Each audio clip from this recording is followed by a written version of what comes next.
अस्सलाम वालेकुम, आदाब। मैं हूं खलील फरहाद। बीबीएन चैनल के बुलेटिन वर्ल्ड न्यूज़ की शुरुआत करते हैं हेडलाइंस से। गजा पर इजरायली हमले हुए तेज, मजीद 2 स्कूलों को इसराइल ने बनाया निशाना। ताज़ा बमबारी में कम से कम 50 फलस्तीनी शहीद और सैकड़ों हुए जख्मी।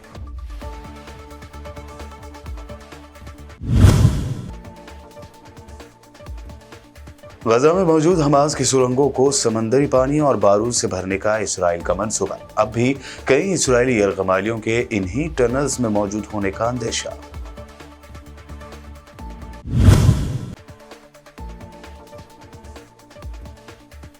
तंजानिया में आया तबाहकुन सैलाब, नॉर्थ तंजानिया के कई इलाके पानी में डूब गए।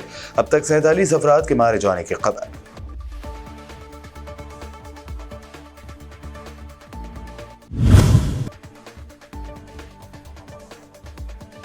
तमिलनाडु में अफरा तफरी मचाने के बाद साइक्लोन माइचान का आंध्रा व तेलंगाना में देखा गया असर। आंध्रा के कई इलाके अलर्ट पर। अब तक 8 अफराद की मौत की खबर।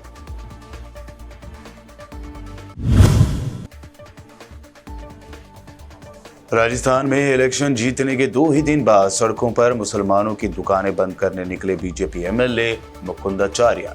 नॉनवेज होटलों के मालिकान से मांगा लाइसेंस, दे दी धमकी।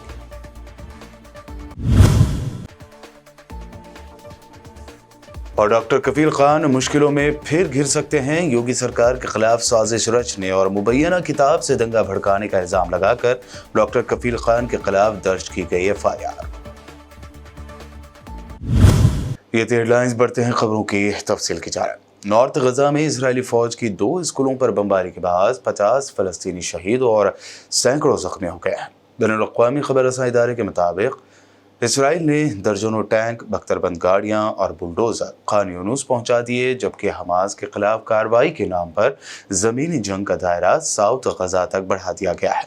गजा की वजारत सेहत का कहना है कि गुज़िश्ता 24 घंटों में 700 फलस्तीनी शहीद किए गए। शुमाली गजा में इजरायली फौज ने 2 स्कूलों पर बमबारी की, जिसकी वजह से 50 फलस्तीनी शहीद और मुतअद्दिद जख्मी हो गए।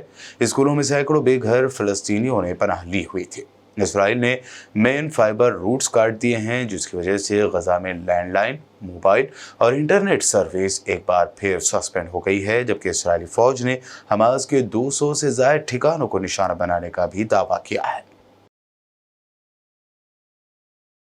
इसराइली फौज ने कहा है कि गजा की पट्टी में लड़ाई में मजीद 3 फौजी हलाक हो गए हैं, जिससे जंग शुरू होने के बाद से वहां फौजियों की हलाकतों की तादाद 75 हो गई है।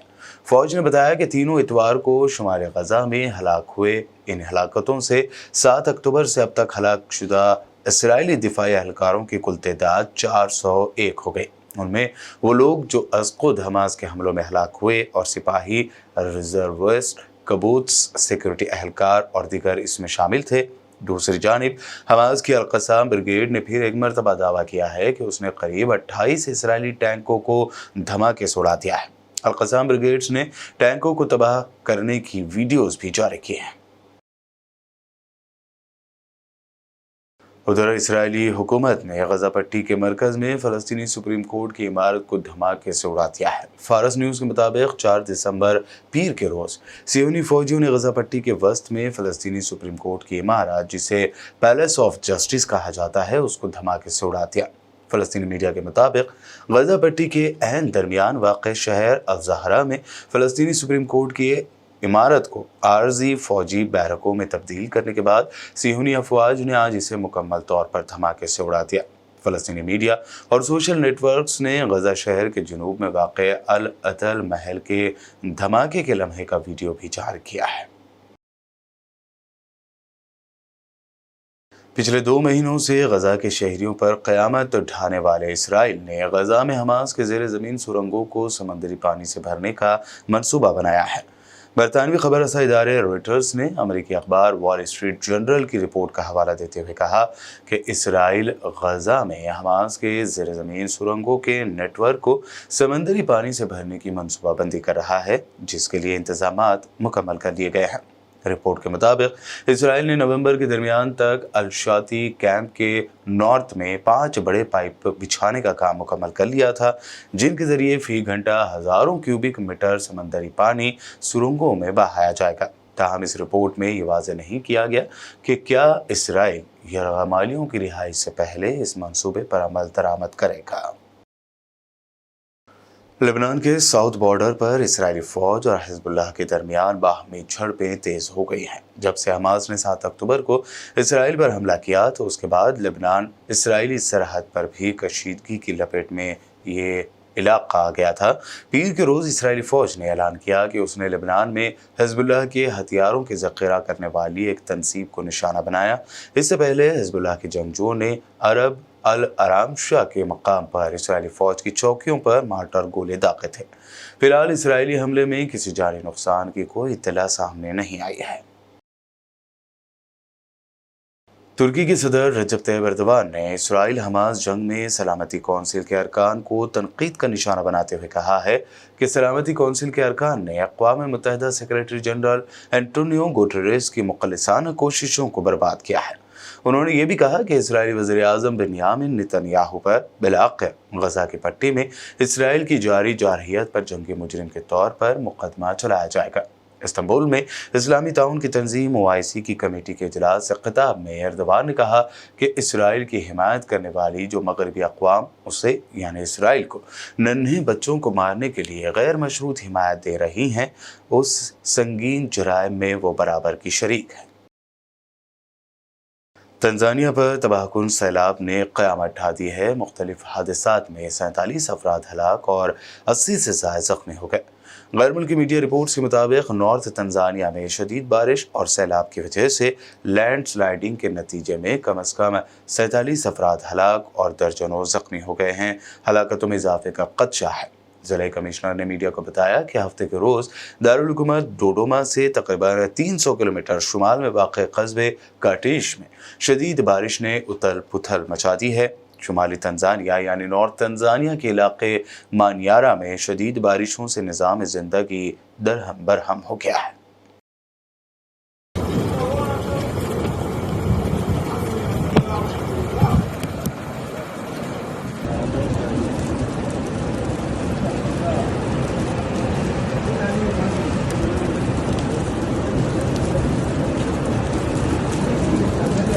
इंडोनेशिया में आतिशफ़िशां फटने के सबब लावे की जद में आने वाले 11 मकामी कोहपैमा जिंदगी की बाजी हार गए, जबकि 12 अब भी लापता बताए गए हैं। गैर मुल्की ज़राए इब्लाग के मुताबिक इतवार को इंडोनेशिया के मगरबी जजीरे सुमात्रा में पहाड़ी मारापी में 485 फुट बुलंद आतिशफ़िशां फट गया, जिसके नतीजे में जानी नुकसान हुआ है। रिपोर्ट के मुताबिक जिस वक्त आतिशफ़िशां फटा उस वक्त पहाड़ पर 75 मकामी कोहपैमा भी मौजूद थे। पीर को उनमें से 11 अफराद मुर्दा पाए गए, जबकि हंगामी बुनियादों पर रेस्क्यू ऑपरेशन करके 52 कोहपैमाओं को बचा लिया गया, मगर 12 अब भी लापता है। रेस्क्यू ज़राए के मुताबिक जिंदा बचाए गए कई अफराद झुलसकर जख्मी हो चुके हैं, जबकि लापता अफराद की तलाश के लिए ऑपरेशन का सिलसिला जारी है।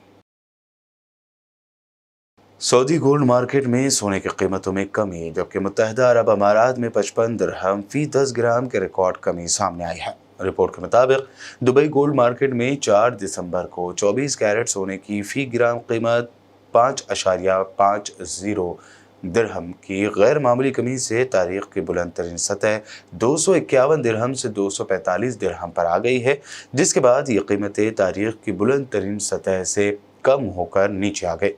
UAE में 10 ग्राम सोने की कीमत में मजमूई तौर पर 55 दिरहम की कमी के बाद रिकॉर्ड 2512 दिरहम से 2457 दिरहम हो गई है।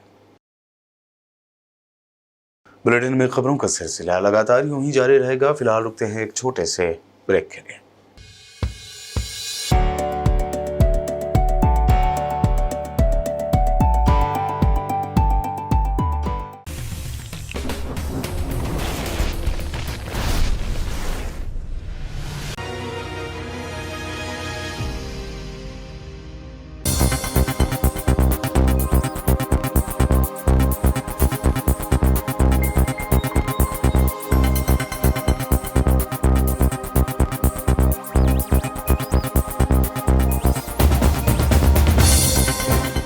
ब्रेक के बाद आगे बढ़ते हैं और अब देखते हैं मज़ीद अहम खबरें। सबसे पहले बात करते हैं साइक्लोन माइचोंग की, जिसकी वजह से चेन्नई में बड़ी आफत आई हुई है। इस साइक्लोन की वजह से साउथ इंडिया की मजीद दो रियासतें आंध्रा और तेलंगाना में भी मौसम अचानक से तब्दील हो गया है और सर्दी में इजाफा हो गया है।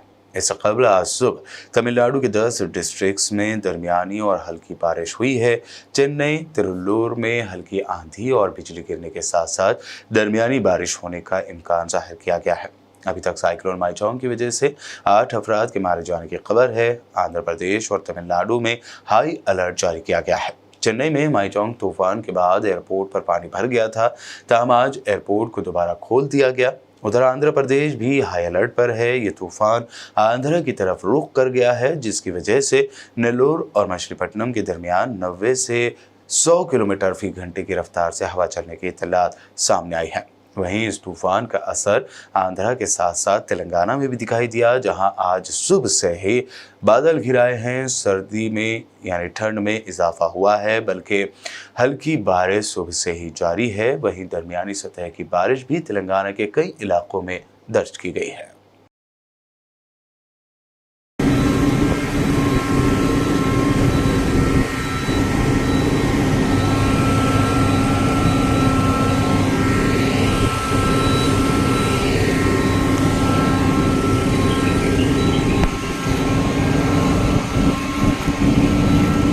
राजस्थान में बीजेपी के इलेक्शन जीतने के साथ ही दारुल हुकूमत जयपुर के हवा महल सीट से इलेक्शन जीतने वाले बीजेपी के नए एमएलए बाल मुकुंद आचार्य एक्शन मूड में नजर आए। उन्होंने सड़क किनारे नॉनवेज फूड स्टॉल और होटलों के खिलाफ मोर्चा खोलते हुए उन्हें बंद कराने की मुहिम छेड़ दी। उनका एक वीडियो भी सोशल मीडिया पर खूब वायरल हो रहा है, जिसमें वो इलाके के एम खान नामी एक होटल के सामने पहुंचकर होटल मालिक से लाइसेंस मांगते हुए देखे गए। साथ ही वो एक ओहदेदार से फ़ोन पर बात करते हुए धमकी आमेज रवैया अख्तियार करते नजर आए। उन्होंने कहा कि इलाका अपर काशी है, इसे कराची बनाना चाहते हो। इनके पास है नहीं, एक के पास है क्या लाइसेंस? लाए लाइसेंस लाओ लो देख। सुनो, उसके कोताही मत बरतना, दिमाग से निकाल देना। मैं मिठाई खाने वाला नहीं हूँ। मैं कह रहा हूँ 1% गलती कर दिए, आरोप आप पे आएगा। दिमाग से बिल्कुल निकालना। मिठाई नहीं खाऊंगा मैं खाऊंगा न खाने दूंगा। आप तो लाइसेंस पूछ लो और 25 मिनट का कब्जा जो कराया उसके बारे में पूछ लो।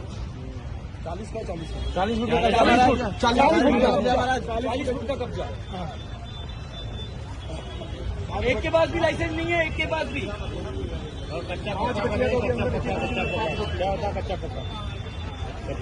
यार टूरिस्ट आएगा कैसे?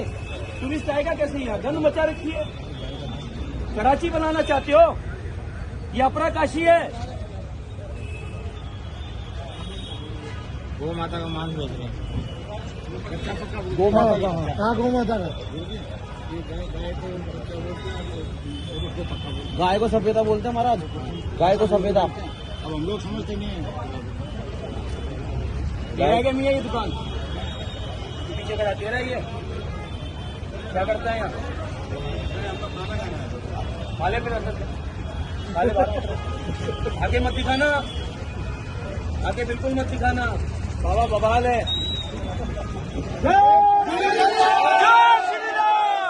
मैं आपसे शाम को रिपोर्ट लूंगा, आप मुझे देंगे या मेरे को आना पड़ेगा आपके ऑफिस लेने? लेकिन नॉनवेज रोड पे बेच सकते हैं क्या खुले में? नहीं, रोड पे नॉनवेज बेच सकते हैं क्या खुले में? हाँ या ना बोलो, लाइव हो आप। तो आप समर्थन कर रहे हो इनका? तुरंत प्रभाव से नॉनवेज के सारे जितने भी ठेले रोड पे लगे हैं, रोड पे बना रहे हैं, ये नहीं दिखने चाहिए। मैं शाम को रिपोर्ट लूंगा आपसे। मुझे नहीं मतलब है मेहरानिया जी कौन अधिकारी है। मध्य प्रदेश समेत 5 रियासतों के असेंबली इलेक्शन के नतीजे सामने आ चुके हैं। बीजेपी ने मध्य प्रदेश, राजस्थान, छत्तीसगढ़ में हुकूमत बनाई है, जबकि तेलंगाना में कांग्रेस, जबकि मिजोरम में ZPM पार्टी इख्तिदार में आई है। इलेक्शन में हार के बाद कायदीन के रद्द-ए-अमल सामने आ रहे हैं। कांग्रेस लीडर और राज्यसभा MP दिग्विजय सिंह ने मध्य प्रदेश में हार के लिए EVM को जिम्मेदार ठहराया है। दिग्विजय सिंह ने कहा कि चिप वाली किसी भी मशीन को हैक किया जा सकता है। दिग्विजय सिंह के मुताबिक 2003 में ही उन्होंने ईवीएम के जरिए वोटिंग की मुखालिफत की थी। उन्होंने कहा कि क्या हम अपने हिंदुस्तानी सेकुलरिज्म को पेशेवर हैकरों की जानिब से कंट्रोल करने की इजाज़त दे सकते हैं? ये बुनियादी सवाल है जिसका हल सभी सियासी पार्टियों को करना होगा। हिंदुस्तानी इलेक्शन कमीशन और सुप्रीम कोर्ट, क्या आप बराए मेहरबानी हमारे हिंदुस्तानी सेकुलरिज्म की हिफाजत करेंगे? इस तरह का सवाल दिग्विजय सिंह ने किया है। असेंबली इलेक्शन में छत्तीसगढ़ और राजस्थान में कांग्रेस की शिकस्त के बाद समाजवादी पार्टी के सरबराह अखिलेश यादव का बड़ा बयान सामने आया है। अखिलेश यादव ने कहा कि इंडिया अलायंस ही थर्ड फ्रंट है, यूपी में एसपी लीड करेगी और कांग्रेस सपोर्टिंग पार्टी होगी। अखिलेश यादव ने कहा कि अलग से कोई तीसरा मोर्चा नहीं बनने दिया जा रहा। अखिलेश यादव ने यह भी कहा कि फिलहाल थर्ड फ्रंट जैसी कोई सूरत हाल नहीं बन रही है, इंडिया अलायंस ही थर्ड फ्रंट है और इस अलायंस में जो भी जहां से भी बीजेपी के खिलाफ मजबूत होगा, बाकी पार्टियां उसे सपोर्ट करेंगे। कांग्रेस की खातून तर्जुमान सुप्रिया श्रीनेते ने एक वीडियो पैगाम जारी करते हुए कांग्रेस के चाहने वालों से कहा कि हालिया इंतखाबात में हार से थोड़ी सी मायूसी कुदरती बात है, लेकिन अपने हौसले बुलंद कर लीजिए क्योंकि 4 रियासतों में कांग्रेस को बीजेपी से ज्यादा वोट मिले हैं। ये संदेश उन सब लोगों के लिए है जो या तो कांग्रेस के कार्यकर्ता हैं या कांग्रेस की इस लड़ाई को कंधे से कंधा मिलाकर लड़ रहे हैं, कांग्रेस की विचारधारा में यकीन रखते हैं। वो सोशल मीडिया पर हो सकते हैं, वो वॉलंटियर्स हो सकते हैं, वो प्रबुद्ध वर्ग हो सकता है जिसको लगता है कि ये लड़ाई लड़नी जरूरी है। हार से थोड़ा बहुत हतोत्साहित होना और मायूस होना तो स्वाभाविक है, लेकिन मायूसी को छोड़िए और अपने हौसले को बुलंद कीजिए क्योंकि कुछ बातें आपको याद रखनी जरूरी है। पहली बात, क्षेत्रीय दल को हराकर तेलंगाना जीतना मामूली बात नहीं है, ये बहुत बड़ी उपलब्धि है, इसका जश्न मनाइए, इसको कम मत आंकिए। दूसरी बात, अगर सारे वोट गिने जाए, राजस्थान, मध्य प्रदेश, छत्तीसगढ़, तेलंगाना, चारों राज्यों के वोट, कुल वोट में कांग्रेस को 10 लाख ज्यादा वोट मिले बनिस्बत भाजपा के, मतलब ज्यादा लोग हमारी बात से सहमत हैं, हमारी विचारधारा में यकीन रखते हैं। तीसरी बात, कांग्रेस को औसतन 40% वोट इन सब राज्यों में मिला है जो बीजेपी के बिल्कुल आसपास और बराबर है। और चौथी और सबसे जरूरी बात 2003 की है जब इंडिया शाइनिंग था और ये 3 राज्य राजस्थान, मध्य प्रदेश, छत्तीसगढ़ हम हार गए थे, लेकिन 2004 में हमने अपनी सरकार बनाई थी सेंटर में। तो वक्त बदलता है और वक्त को बदलते हुए वक्त नहीं लगता है। मायूसी छोड़िए, फिर से हौसला बुलंद कीजिए। इस लड़ाई को पूरी शिद्दत से लड़ना है, इसलिए लड़ना है क्योंकि ये लड़ाई लड़नी आसान नहीं है, मोहब्बत की बात करना आसान नहीं है, सत्य का सिपाही बनना आसान नहीं है। बहुत सारे लोग आज आपको ज्ञान देंगे, बहुत सारे लोग आपको बताएंगे कि आप पूरे खत्म हो गए, उनको ये आंकड़ा जरूर दिखाइएगा और बताइएगा कि नहीं, लोगों का विश्वास है जो हमें ताकत देता है और दुगनी ताकत से लड़ने पर प्रेरित करता है। क्योंकि एक बात याद रखिएगा, अंततोगत्वा जीत तो सत्य और साहस की ही होती है। लड़ेंगे और जीतेंगे। गोरखपुर मेडिकल कॉलेज के साबिक डॉक्टर कफील खान एक बार फिर मुश्किलों में घिर सकते हैं। लखनऊ के कृष्णानगर थाने में उनके खिलाफ योगी सरकार के खिलाफ साजिश रचने और दंगा भड़काने का इल्जाम लगाते हुए FIR दर्ज की गई है। उन पर यह भी इल्जाम लगाया गया है कि उन्होंने अपनी किताब में योगी सरकार के खिलाफ इश्तियाल अंगेज बातें लिखी हैं। मनीष शुक्ला नामी एक शख्स ने अपनी शिकायत में दावा किया कि गोरखपुर सानेहा पर खुफिया किताब इसी मकसद के लिए खुफिया तरीके से फैलाई जा रही है। मनीष शुक्ला ने यह भी इल्जाम लगाया है कि 4-5 लोग डॉक्टर कफील खान और उनकी लिखी किताब का नाम लेकर दंगा कराने की बात कर रहे थे। बुलेटिन के आखिर में हेडलाइंस पर डालते हैं एक और नजर। गजा पर इस्राएली हमले हुए तेज, मजीद 2 स्कूलों को इसराइल ने बनाया निशाना। ताज़ा बमबारी में कम से कम 50 फलस्तीनी शहीद और सैकड़ों हुए जख्मी।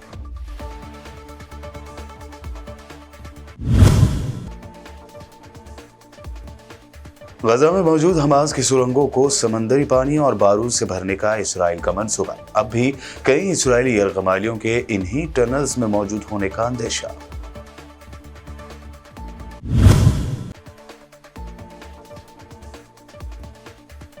तंजानिया में आया तबाहकुन सैलाब, नॉर्थ तंजानिया के कई इलाके पानी में डूब गए। अब तक 47 अफराद के मारे जाने की खबर।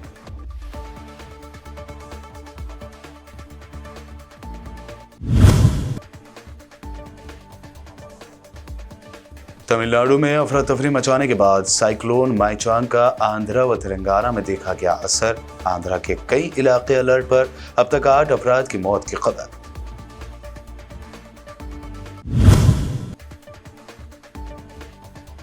राजस्थान में इलेक्शन जीतने के 2 ही दिन बाद सड़कों पर मुसलमानों की दुकानें बंद करने निकले बीजेपी एमएलए मुकुंदाचार्य। नॉनवेज होटलों के मालिकान से मांगा लाइसेंस, दे दी धमकी।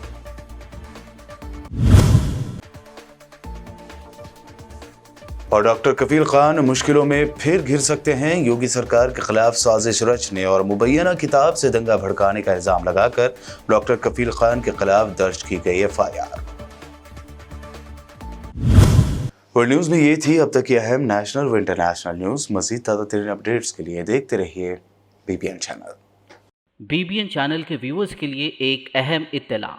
अब बीबीएन चैनल का टेलीकास्ट भारत भर में हो रहा है। हमारे व्यूअर्स भारत में कहीं भी टीवी पर अब बीबीएन चैनल देख सकते हैं।